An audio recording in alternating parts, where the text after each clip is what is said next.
Gentleman from West Virginia and member of the Legislative Branch Subcommittee and Committee of Appropriations, Mr. Moore. The gentleman from West Virginia is recognized for 2 minutes. Thank you, Mr. Speaker. I rise today to support the Senate amendment to H.R. 5371, which includes full funding for the legislative branch. I'm honored to serve as the vice chairman of the Legislative Branch Subcommittee, and I'm grateful to Chairman Valadao for his leadership on that committee. It has been a long road to bring this bill to the floor, a road that was made significantly longer by totally unnecessary Schumer shutdown that we've been living in. The bill before us not only reopens the entire government, but ensures that the House and its supporting agencies remain working for the American people. The bill invests in safety and security. It increases funding for the Capitol Police, provides support for security programs through the House Sergeant at Arms, and is tough on foreign adversaries, including language I wrote, preventing the purchase of technology tied to the Chinese Communist Party. I want to thank Chairman Cole for his leadership and Ranking Member Espaillat and our subcommittee members and their staff and our staff and their work. And I urge my colleagues to vote yes. I yield back. Mr. Speaker, Jimmy Fallon offered Democrats this pro tip. If you're going to call it the Republican shutdown, you're not supposed to get mad that it's ending. Anyone who remembers their schoolhouse rock knows that once the House originates an appropriation, the Senate must either amend it or pass it. Now, the House did its job on September the 19th with a simple appropriation that made no policy changes. It merely kept the government operating at current levels while we finished debating priorities. Democrats deliberately blocked the Senate from acting, demanding $1.5 trillion of new spending as a ransom. Finally, thank God, 8 of them put country ahead of party and voted to end this madness. Now, hearing the bitter recriminations from our leftist colleagues, it seems unlikely we'll see much bipartisanship today. But with or without them, we will reopen the government tonight and get back to addressing the challenges that confront our country. I yield back. I am here back in Washington, D.C. for this critical vote on government funding. And I am going to do a big, fat no vote on this bill because it shuts the door on the health care subsidies for the Affordable Care Act. People in my district who are on the ACA will face increases of 2 to 3 times what they are paying now. And they are making the difficult decision as to whether they can afford health care at all. It is a horrible decision because the health care that you have is the most precious thing you could ever possess. It affects everything in your life. And so we want to make sure people can pay for their health care. This is a crisis that is solely at the feet of the Republicans. They are the ones who caused this, and they are the ones who are doing it just so that they can put money into the hands of their billionaire buddies and do such things as build a ballroom. So it is not right, and that is why I will be voting no on this bill. It finally happened. My colleague Adelita Grijalva finally got sworn in. She won her special election in Arizona 7 weeks ago, but Speaker Johnson has refused to swear her in until today. He waited as long as possible because President Trump doesn't want the Epstein files to come out, and Mike Johnson will do anything to cover up for Donald Trump.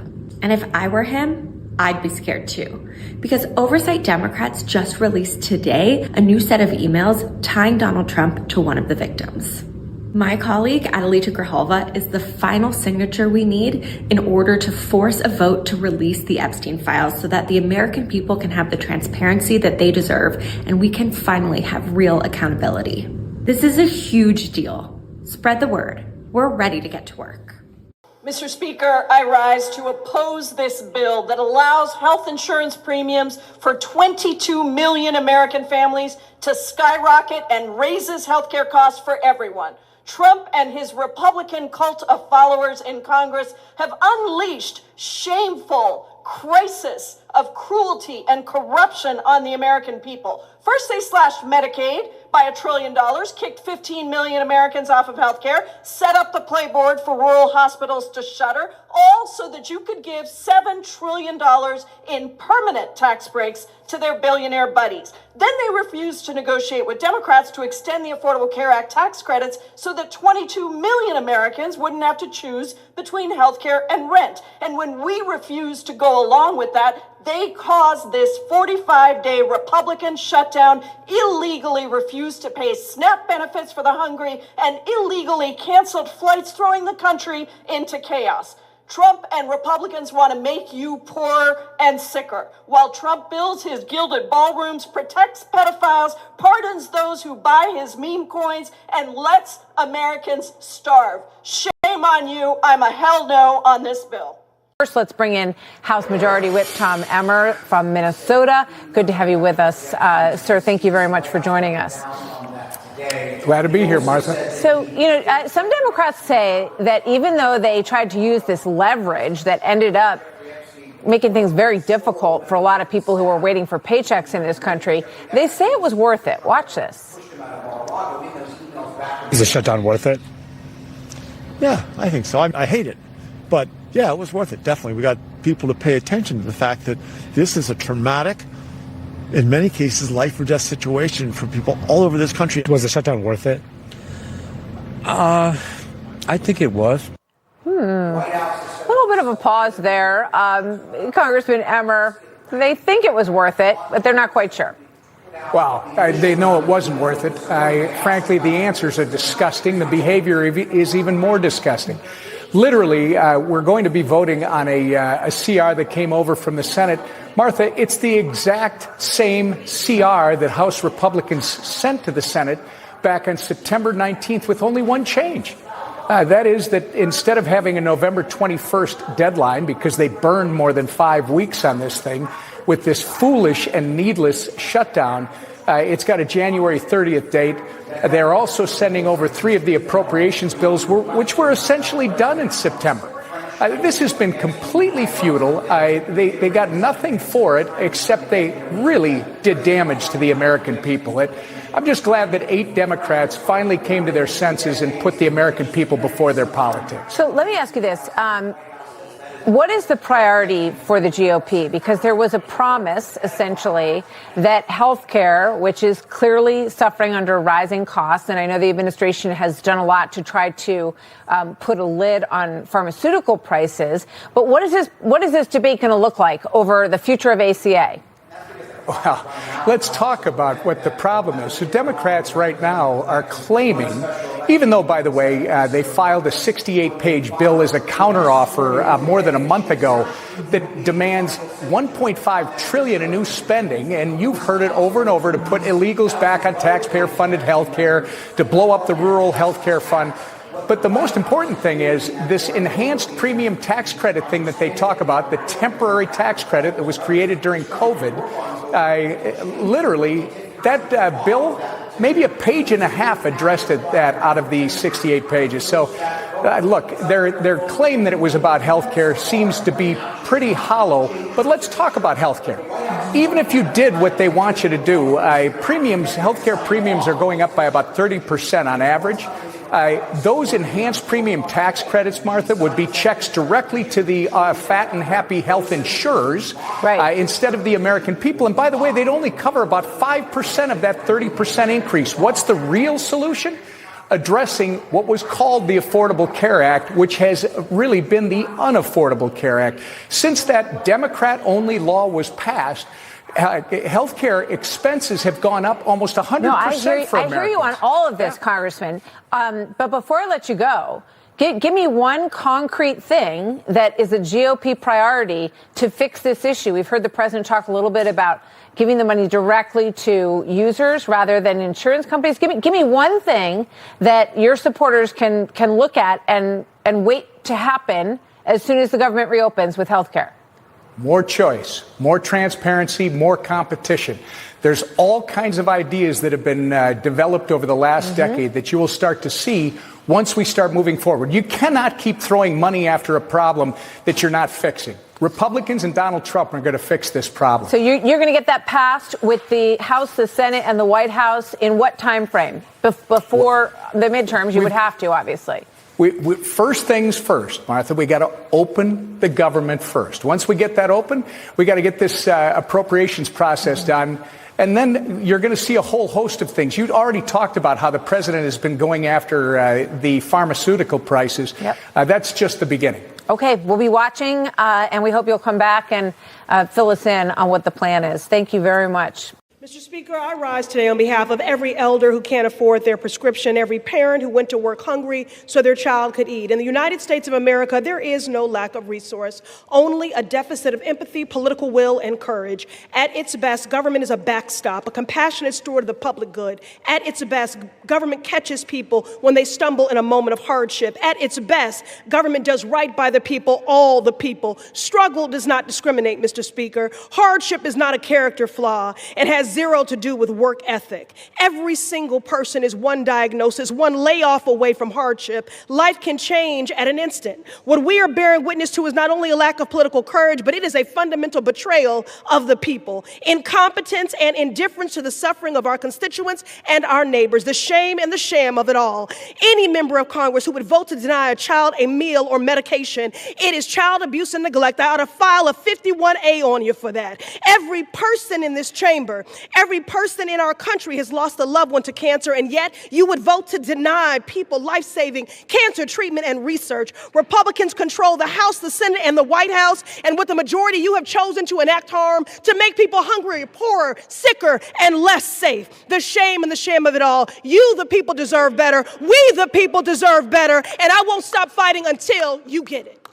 It's past time for Congress to restore its role as a check and balance on this administration and fight for we, the American people. I just walked out of the House chamber where Alita Grijalva was finally sworn into office. For 50 days, Speaker Johnson blocked her from taking her oath because she's the last signature we need to force a vote on releasing the Epstein files. Now, the White House is scrambling. They're begging Republicans like Lauren Boebert and Nancy Mace to pull their names off the petition because they know what's coming. It's time to face the music and expose this president. It's time to release the Epstein files. If it's the Affordable Care Act, how come they need all those subsidies? Well, this isn't about affordability at all on the part of the Democrats. They're the ones who have driven up prices for everybody. Let's not forget who drove energy prices through the roof in this country in the last 4 years. The Democrats did. Who drove grocery prices through the roof in the last 4 years? The Democrats did. Who drove down your wages, working America? The Democrats did. They are the ones who have given us rampant inflation that Donald Trump is now turning around. And when it comes to health care, they just spent the last 42 days telling the veterans of this country, if you go to the VA, sorry, you're not going to be able to get the health care that you deserve and have paid for because they want to give it to illegal aliens. Sean, they've completely lost it. I say again, they've lost their conscience, they've lost their compass, and now it's time for Republicans to step up and lead this country because the Democrats are simply incapable of doing it. Congressman Dan Meuser, Republican from the great state of Pennsylvania, joins me now. Congressman, the senators voted to end the shutdown. The bill now heads to you in the House. Can you guarantee that it's going to pass? Yeah, hi, Stuart. Great being with you. Happy Veterans Day to all. Yes, yeah, listen, the Senate did get it done, right? 8 Democrats had the courage to come over and do the right thing. And if we can take and honor the veterans right, you know, veterans are the ones who don't focus on red, don't focus on blue, focus on red, white, and blue. And seriously, that's what needs to be done. We can use this example, today being Veterans Day, for doing the right thing as we move into the House. It's extraordinary that 40 senators voted to continue, Democrat senators to continue this. And, Stuart, I'm unbelievably offended when I heard this morning that Hakeem Jeffries and the Democrats are whipping no to continue this shutdown, to continue this chaos at the airports, to continue no SNAP funding, to continue the small businesses not getting their loans, to continue 1.5 million people being laid off. They're whipping no. But yes, I believe Republicans will come together and there'll be a few sane, common sense, red, white, and blue Democrats that get on board with us and get this done. Democrats are calling for Senate Minority Leader Chuck Schumer's ouster. The government is reopening and Schumer got nothing. A lot of Democrats don't like it. How long will Schumer survive as the Democrat leader in the Senate?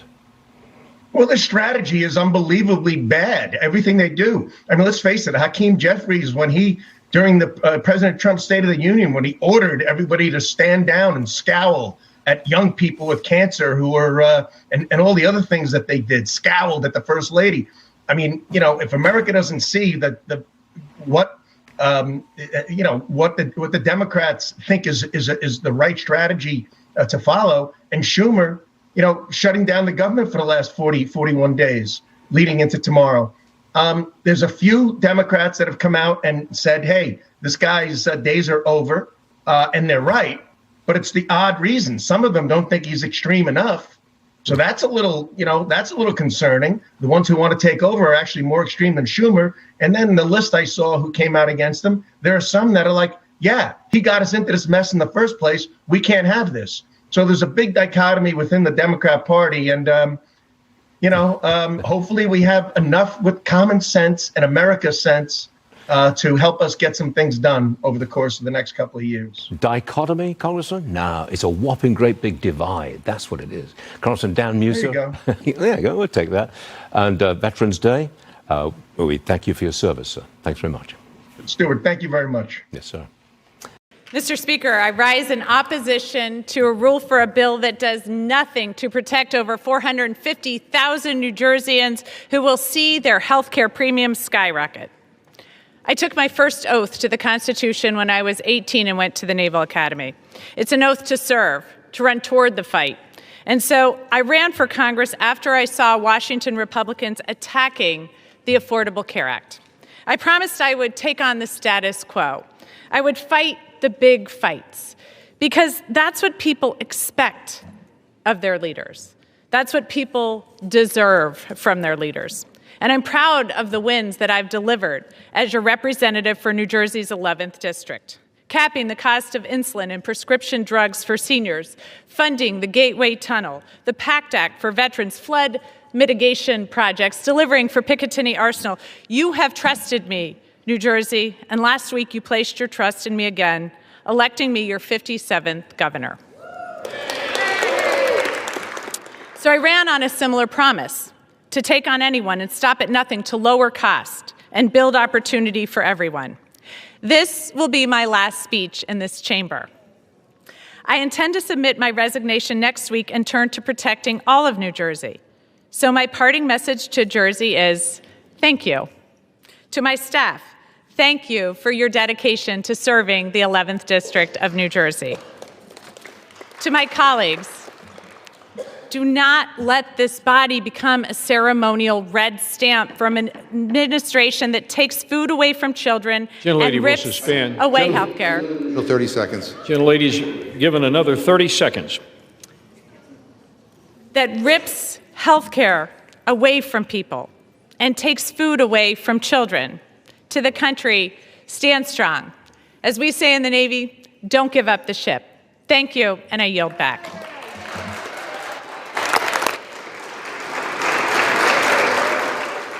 Hey, everybody. So I just witnessed something that I should have seen 7 weeks ago. We now have Congresswoman Adelita Grijalva representing the great state of Arizona. I have to say, Speaker Mike Johnson, petty, shameful little man who refused to swear Adelita in when she was elected. He came up with every excuse he could find, drawing them, I think, out of Donald Trump's golden toilet. But finally, the constituents of Arizona got what they deserved, got who they voted for, and we have a new member of Congress. And don't you know, the first thing she did was she signed her name to the discharge petition. Now we have 218 signatures. None of them can be taken off. Release the Epstein files.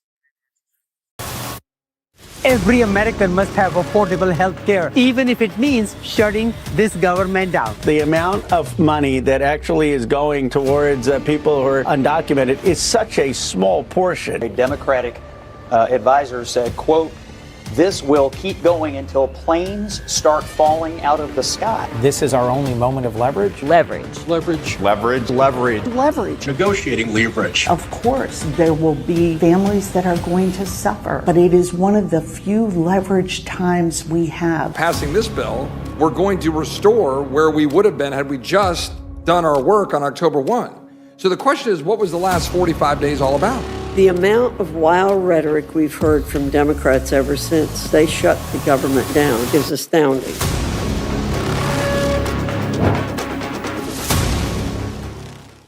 Thank you, Mr. Speaker. Throughout this sham and shame of a shutdown, we've heard so many lies from the Democrats.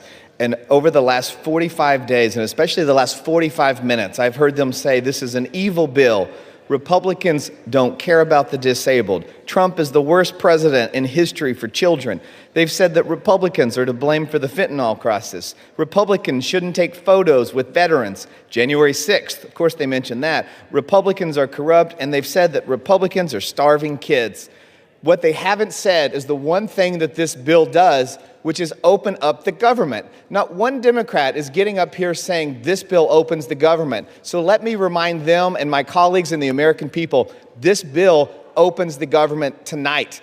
And the American people have Republicans to thank for ending this shutdown and opening the government. I urge a yes vote. I am proud to vote yes. And I am so disappointed in my Democratic colleagues because for the life of me, throughout my time in the House, I've heard them talk about how wonderful it is to keep the government open and that a shutdown is so bad and can never happen. And tonight they won't even admit that this bill opens the government and this is what we need for this country tonight. So I urge a yes vote and I yield back. The quote is, House Republicans are doing some of the most meaningful work of their careers. They are in their districts. I don't want to pull them away from that. You agree with the Speaker's comments?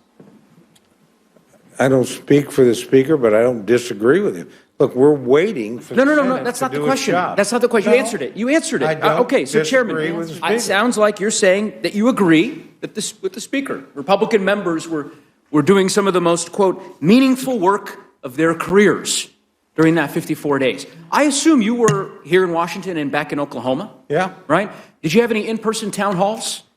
No. None. 54 days? Did several teletown halls. Teletown halls. But you've done in-person town halls before. I know that to be true. Why not? 54 days is a long time. Not one town hall? No. Greetings, everyone. Congressman Hank Johnson, back in the fight in Washington, D.C. It has never ended. We've been fighting for your health care for as long as I've been a congressman. And that fight has intensified lately over the last 54 days or so. Democrats have been back and forth to Washington, D.C., ready to go to work. Republicans have remained on vacation throughout the entire time. I know that they hate to come back, but come back they must. And guess what confronts them when they come back along with health care? It's the Epstein files. We got the 218th vote now. And so this is a day that Speaker Mike Johnson and his boss, Donald Trump, did not want to see. But it is here. We're going to swear in Congresswoman Grijalva. And with that, the discharge petition will be signed, and we'll be on the way towards the release of the Epstein files. 2 minutes to my very good friend, the distinguished gentlelady from Michigan and chairman of the House Republican Conference, Ms. McClain. The gentlelady from Michigan is recognized for 2 minutes. Thank you, Mr. Chairman, and thank you, Mr. Speaker. And God, I love the compassion and the passion on the other side of the aisle.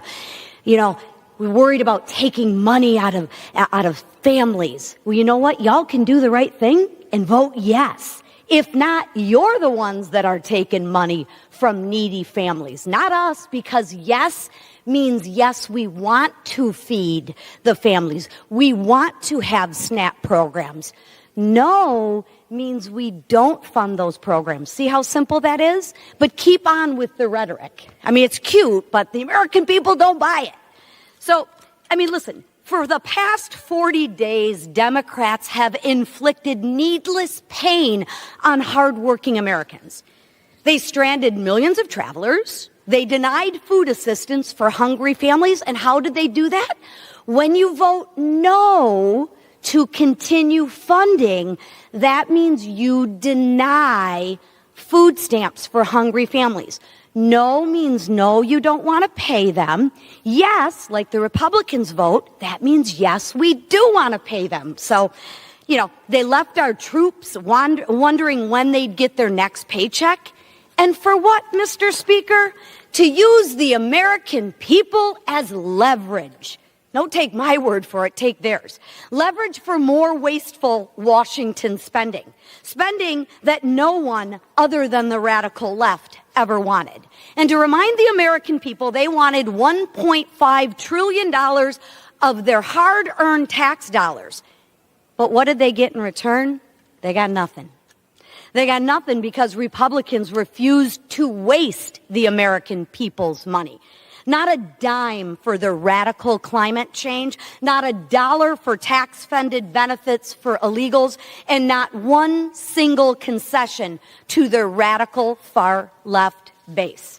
Millions of Americans whose lives were upended by the Democratic shutdown will remember this. Yield the gentlelady an additional 30 seconds. Thank you. The gentlelady is recognized for an additional 30 seconds. Thank you. The American people will remember who held them hostage for petty political reasons and who fought to put America first. So now that this shameful charade is over, House Republicans will continue our work on behalf of the American people. We will restore regular order to the appropriations process. We will continue to fulfill the mandate of the American people, and we will keep delivering results for American people, because that's what we're here to do for, not to play politics. So with that, Mr. Speaker, I yield. Thank you. The gentlelady from Michigan.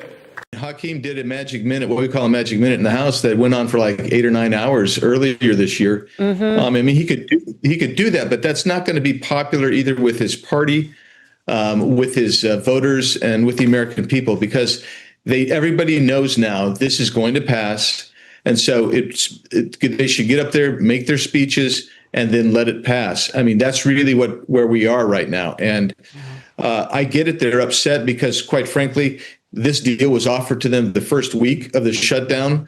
Yes. But Chuck Schumer, first week of the shutdown. This is the same deal pretty much, and Chuck Schumer said, for his own personal political reasons, said to the moderates of the Democrats and the senators. In fact, I was saying this and suggesting that this time he's going to hold them, and then at some point he's going to say, you few people can vote yes, the rest of us are going to vote no. And that's exactly what happened. They could have solved this thing, prevented all this pain well over a month ago. So you know who was causing this, Harris. It was not Republicans. It was actually Chuck Schumer, Hakeem Jeffries, and Democratic leadership. I had to step outside the House floor. The Senate budget bill that we're debating now has a corrupt provision which allows $500,000 payday for 8 senators who were investigated for their role in Trump's efforts to subvert the results of the 2020 presidential election. Senate Republicans snuck this provision into the bill.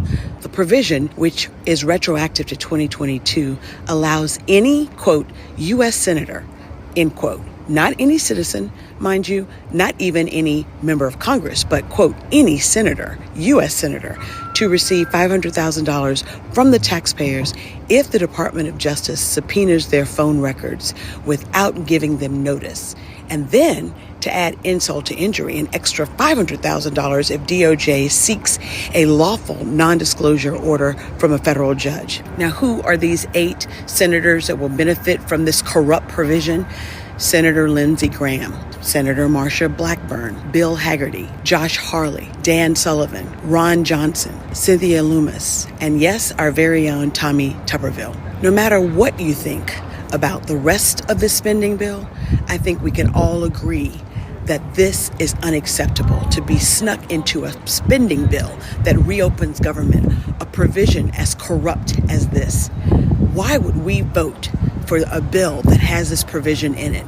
And according to many, it was snuck in by none other than Senate Leader Thune. This is corruption in plain sight, and we should not take it. I'm voting no, but I'm really voting hell no now.